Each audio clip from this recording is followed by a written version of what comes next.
পুলওয়ামায় মৃত সিআরপিএফ জওয়ানদের স্মৃতির উদ্দেশ্যে শ্রদ্ধাঞ্জলি হিন্দু সংহতির। গত 2019 সালের 14 ফেব্রুয়ারি পুলওয়ামায় সিআরপিএফ এর কনভয়ে জঙ্গিরা বিস্ফোরণ ঘটিয়ে 40 জন সিআরপিএফ জওয়ানের মৃত্যু হয়।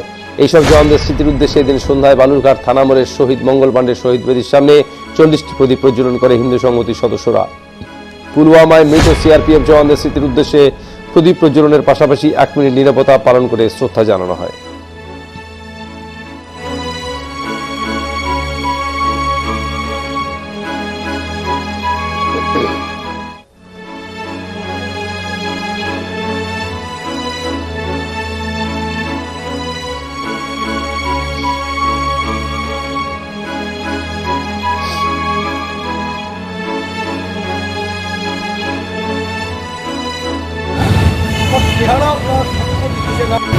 এটা 2019 সালের 14ই ফেব্রুয়ারি কাশ্মীরের পুলওয়ামাতে আত্মঘাতী বোমা বিস্ফোরণে 40 জন সিআরপিএফের জওয়ান নিহত হয়েছিলেন, বীরগতিপ্রাপ্ত হয়েছিলেন।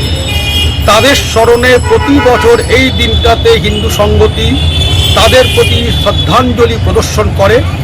রাজ্যের বহু জায়গাতে এই কর্মসূচি হয়। বালুরঘাট থানা মোড়ে এই কর্মসূচিটি তার মধ্যে একটি। ওই বীরগতিপ্রাপ্ত সিআরপিএফ জওয়ানদের উদ্দেশ্যে আমাদের হিন্দু সংগতির পক্ষ থেকে শ্রদ্ধাঞ্জলি।